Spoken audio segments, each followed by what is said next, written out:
at the time you were always kind of bobbing and weaving with a very volatile industry and club promotion more so than record producing, and that's why I stopped doing it. Really was because it was such a tough game and a young man's game, and I was kind of really keen to sort of get better at record production. So that was the next fork in the road, which was in 2004, and I went, right, I'm knitting the club promotion, and I'm going to get serious about being a producer and fill all the holes that were really frustrating to me, where I didn't know how to make my bass sound good or my drums sound good, or and I cracked on with that, which was done in Hammersmith with Express 2's engineer, who I shadowed and kind of annoyed. Shadow's not the right word. Yeah, I was just over his shoulder, like, how'd you do that? How'd you do that? For about 3 years. And then kind of thought, right, I can get on with it now, which was a nice feeling. So, I had to get serious about record producing. I still love doing graphics, but it's more of a kind of self-indulgent thing now. Yeah. But I'm a control freak, and I get satisfaction out of the craft of it. I'm not going to get satisfaction out of whoop whoop. Yeah. I'm as happy making it as I am finishing it or having success with any music. I'm happy just making it or working it out or listening to something and reverse engineering it and learning about it. So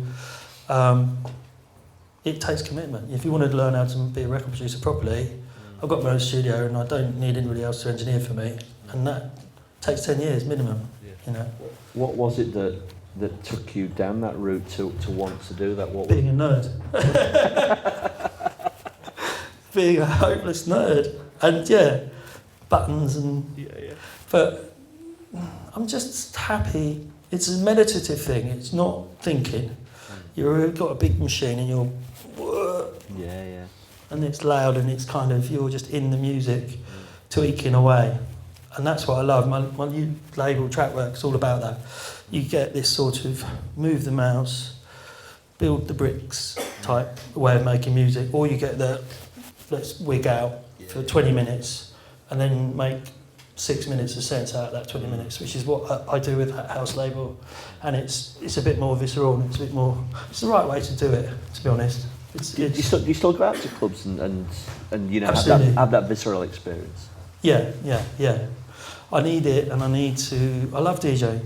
I absolutely love DJing, so I get it from DJing. But I'll still go out. And the older you get, the more kind of alienated you can feel when you go out. But, I still need to do it, and I still go out and do it, and you get a charge from it. But DJing is...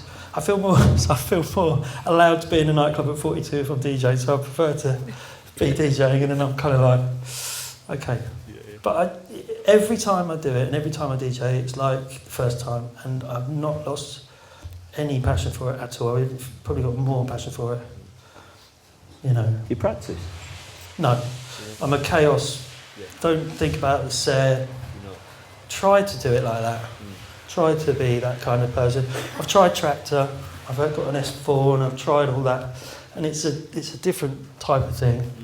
I love vinyl, I love CDJs because you're not looking at anything necessarily, and if you're not looking, there's a different part of your brain going on, and you're kind of more time on the crowd, and you're not thinking, you're kind of listening, and it's all that stuff because it's basically primal, shamanistic, getting to the source, ritual, dancing, oomph.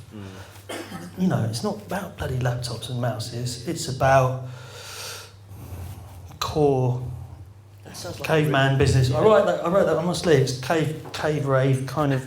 I don't know, but it's about being a caveman. It's when you're in a club.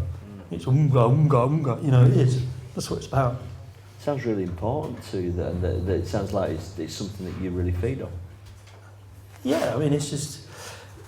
I can just tell the difference when it's that, or when it's, hey, let's make some money, or hey, or Beatport, oh, I just want to sound like him, or I just want to, I kind of just want to make a play at making some techno. So deep house. so do you get that? We had Andrew Weatherall up here last year, and we were discussing this whole thing around remixes. Yeah. Do you get that? We want this in a certain way. We need a certain consideration from this, or have you bypassed that? Do you give them you? I'm pretty. It's kind of my selling point. Is I'm a graphic designer. You have to be able to learn to work in a design by committee environment as a graphic designer. So I learned that. We don't. Can we have it bigger but smaller and a little bit less murky but still colourful? But and it's just like, what are you on about? And you get that in A&R land as well. Yeah, sure. And I can understand it, and I can be respectful of it a lot more than a lot of people are. And I do that. You've got to earn bread and butter, and I earn money doing music for advertising as well, because I can not be a corporate cocksucker, but kind of You can be responsive. Yeah. I can take direction and I can take the briefing, and I'll say that to record companies. I say, look, I can keep your song intact here. I don't need to put it through a Leo Zero mincer, and it comes out the other end like a lot of other my remixes. It's kind of like every song's got its own brief, and most of the time I'm kind of like, I can keep this intact, and sort of, and it's a challenge, and it's a really, I think it tests you to do that. You go, right, I kind of worked out how this song works, but I can deconstruct it and rebuild it. Yeah, sure. So I like to do that, and I like, to be. I like rising to the challenge of making everybody's happy. I'm happy. You're happy. If they're not happy, and you're just being this bullshit kind of, you can have me, I'll do your remix, and I'm too kind of soft for that. Yeah. Because you've done some really big stuff. Right? You've done Madonna, which it doesn't really get any bigger than that, does it? In terms of an artist who's got some. Madonna was a pain in the arse, because it was like, okay, I'm going to do Madonna. It was like, you're never going to believe this. Madonna's lot have phoned up. It was a Friday. You got to do a remix. I was like, okay, I've got to do this. I'm like, I've got to do this. Okay, right. Sorry, tell the missus I've got to drop everything. I've got to do a Madonna remix. Got me in on Monday. And I sit down and I go, shit, I've got to do a good remix. Yeah. Because it's Madonna. Yeah, absolutely. Yeah. I've got a weekend to do it. Right, have a cup of tea. And it's kind of, you think to yourself, well, a load of my friends will go, it's fucking not going to play that, it's bloody Madonna. So you've got to do a dub of Madonna that might satisfy your snobby friends. Of course. And you've got to satisfy Madonna's people. Of course. And, there's a lot of Madonna's people, because we had the stratas of there was Madonna an people. email Yeah. BCCCC brigade that were, legion. And they, and I was just like, so I just cracked on with it, and got through the net, thank God. And it was fantastic, and that was a real challenge, and a challenge that I'm pleased that I got to the finishing post with, because there were loads of those things that were at play, it's Madonna, and then you've got to kind of tread. So I analysed it. I was like, well, I'll do a dub, and I'll kind of mangle her up in the vocoder, and we'll cover our tracks a bit, and then maybe those people will play that, and I'll like it. I might be able to play that dub, and we'll do a bit of a retro 80s thing with it, and you kind of go, well, what's going to be useful for a Madonna remix, or whatever it is, and that's the same with every remix. And it's kind of, it's not just chuck it in the Leo Zero-O-Matic. No, of course, yeah. And I love it.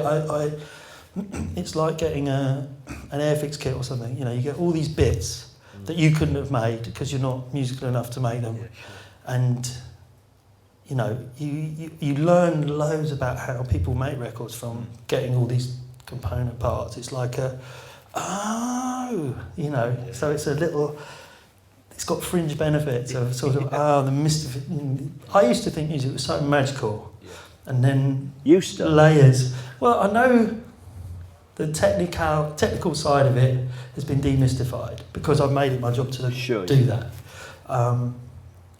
And yeah, but that was what I was trying to do.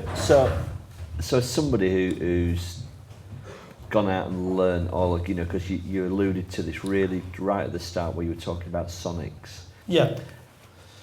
Do you still listen to music and find magic in it, or are you deconstructing it as you're listening to it? There's magic in the wallop.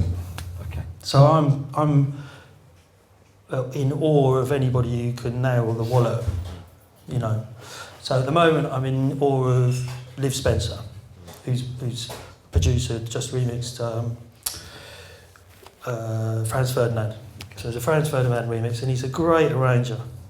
And you just listen to it, and you're like, oh, there's so much thwack in this. What's he done? And not only is there thwack, when you're working with computers, you layer it up with all sorts of trickery, and your timing sort of goes to shite.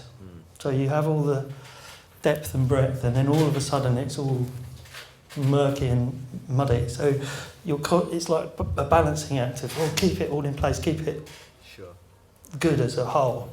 And when someone does it with real panache, you're just like floored. So irrespective of whether you like Franz Ferdinand or whether you like the remix, the song or whatever, I can be just like, fucking hell, that bass drum and that, because I'm a nerd and because that's what I'm thinking about. And when the records tick all those boxes, they are classic records. Yeah, sure.